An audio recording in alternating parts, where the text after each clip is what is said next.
ಒಂದು ಸಣ್ಣ ಹಳ್ಳಿಯಲ್ಲಿ ರಾಘವ ಎಂಬ ಯುವಕ ವಾಸಿಸುತ್ತಿದ್ದ. ಅವನು ಸದಾ ದೊಡ್ಡ ಕನಸುಗಳನ್ನು ಕಾಣುತ್ತಿದ್ದ.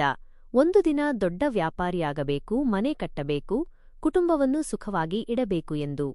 ಆದರೆ ಅವನಲ್ಲಿದ್ದ ಒಂದು ದೊಡ್ಡ ಸಮಸ್ಯೆ ಏನೆಂದರೆ ಅವನು ಯಾವಾಗಲೂ ನಾಳೆ ಶುರು ಮಾಡ್ತೀನಿ ಎಂದು ಹೇಳುತ್ತಿದ್ದ. ದಿನಗಳು ಕಳೆಯುತ್ತಾ ಹೋದವು, ಆದರೆ ಅವನ ಜೀವನದಲ್ಲಿ ಯಾವುದೇ ಬದಲಾವಣೆ ಆಗಲಿಲ್ಲ. ಅವನ ತಂದೆ ಕೂಲಿ ಕೆಲಸ ಮಾಡುತ್ತಿದ್ದರು, ತಾಯಿ ಮನೆ ನೋಡಿಕೊಳ್ಳುತ್ತಿದ್ದರು. ಒಂದು ದಿನ ತಾಯಿ ಅವನಿಗೆ ನಿಧಾನವಾಗಿ ಹೇಳಿದರು, ಕನಸುಗಳು ಚೆನ್ನಾಗಿರುತ್ತವೆ ಮಗ, ಆದರೆ ಹೊಟ್ಟೆ ತುಂಬಿಸಲು ಕೆಲಸ ಬೇಕು. ಆ ಮಾತು ಅವನ ಮನಸ್ಸಿಗೆ ತಟ್ಟಿದರೂ ಅವನು ಮತ್ತೆ ಅದನ್ನೇ ಮುಂದೂಡುತ್ತಿದ್ದ. ಸಮಯ ಹೋದಂತೆ ಮನೆಯ ಪರಿಸ್ಥಿತಿ ಕೆಡತೊಡಗಿತು. ಒಂದು ದಿನ ರಾತ್ರಿ ಮನೆಯಲ್ಲಿ ಊಟಕ್ಕೂ ಏನೂ ಇರಲಿಲ್ಲ. ರಾಘವನ ಚಿಕ್ಕ ತಂಗಿ ನಿಧಾನವಾಗಿ ಕೇಳಿದಳು, ಅಣ್ಣ, ಇಂದು ಊಟ ಇದೆಯಾ? ಆ ಪ್ರಶ್ನೆ ಅವನ ಹೃದಯಕ್ಕೆ ತೀವ್ರವಾಗಿ ತಟ್ಟಿತು. ಆ ರಾತ್ರಿ ಅವನಿಗೆ ನಿದ್ರೆ ಬರಲಿಲ್ಲ. ನಾನು ಏನು ಮಾಡುತ್ತಿದ್ದೇನೆ ಎಂದು ಅವನು ತನ್ನನ್ನು ತಾನೇ ಪ್ರಶ್ನಿಸಿಕೊಂಡ. ಮುಂದಿನ ದಿನ ಅವನು ಮೊದಲ ಬಾರಿಗೆ ಕೆಲಸ ಹುಡುಕಲು ಹೊರಟ. ಒಂದು ಸಣ್ಣ ಅಂಗಡಿಯಲ್ಲಿ ಕೆಲಸ ಸಿಕ್ಕಿತು. ದಿನವಿಡೀ ಕೆಲಸ ಮಾಡಿ ಸ್ವಲ್ಪ ಹಣ ಸಂಪಾದಿಸಿದ. ಮೊದಲಿಗೆ ಅವನು ಯೋಚಿಸಿದ, ನಾನು ಹಣವನ್ನು ಉಳಿಸಬೇಕು.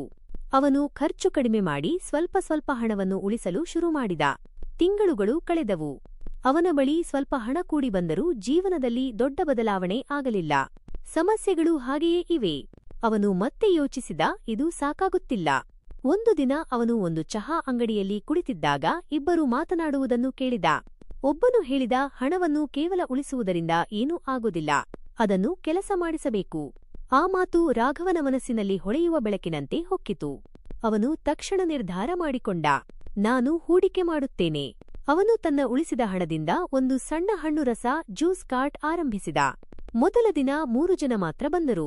ಎರಡನೇ ದಿನ 5 ಜನ. ನಿಧಾನವಾಗಿ ಜನ ಹೆಚ್ಚಾಗತೊಡಗಿದರು. ಅವನು ಸಂಪಾದಿಸಿದ ಹಣವನ್ನು ಮತ್ತೆ ತನ್ನ ವ್ಯವಹಾರಕ್ಕೆ ಹಾಕಲು ಶುರು ಮಾಡಿದ. ಕೆಲವು ತಿಂಗಳುಗಳಲ್ಲಿ ಅವನ ಕಾರ್ಟ್ ಒಂದು ಸಣ್ಣ ಅಂಗಡಿಯಾಯಿತು. ನಂತರ ಅದು ದೊಡ್ಡ ಅಂಗಡಿಯಾಯಿತು. ಜನರು ಅವನ ಬಗ್ಗೆ ಮಾತನಾಡಲು ಶುರು ಮಾಡಿದರು. ಇವನು ತುಂಬಾ ಬದಲಾಗಿದೆ. ಒಂದು ದಿನ ಅವನು ತನ್ನ ತಂದೆಯ ಬಳಿ ಹೋಗಿ ಹೇಳಿದ, ಅಪ್ಪ, ನಾನು ಒಂದು ದೊಡ್ಡ ಪಾಠ ಕಲಿತೆ. ಹಣವನ್ನು ಕೇವಲ ಉಳಿಸೋದಿಲ್ಲ, ಅದನ್ನು ಬೆಳೆಯಿಸಬೇಕು. ತಂದೆ ಹೆಮ್ಮೆಪಟ್ಟರು. ರಾಘವ ತನ್ನ ಅನುಭವದಿಂದ ತಿಳಿದುಕೊಂಡನು, ಕೈಯಲ್ಲಿ ಹಿಡಿದ ಹಣ ನಿಧಾನವಾಗಿ ಕಡಿಮೆಯಾಗುತ್ತದೆ, ಆದರೆ ಅದನ್ನು ಸರಿಯಾಗಿ ಬಳಸಿದರೆ ಅದು ಮರದಂತೆ ಬೆಳೆಯುತ್ತದೆ. ಆ ದಿನದಿಂದ ಅವನು ಎಲ್ಲರಿಗೂ ಹೇಳುತ್ತಿದ್ದ, ಸಣ್ಣ ಆರಂಭವು ದೊಡ್ಡ ಬದಲಾವಣೆ ತರಬಹುದು. ಈ ಕಥೆ ಸಂಪೂರ್ಣವಾಗಿ ಮುಕ್ತಾಯಗೊಳ್ಳಿತು. ಮುಂದಿನ ಸೂಚನೆಯಲ್ಲಿ ಗಮನಿಸಿರಿ. ಇಂಥ ಸ್ಟೋರಿಗೆ ಈ ಚಾನೆಲ್ ಸಬ್ಸ್ಕ್ರೈಬ್ ಮಾಡಿ. Moral story in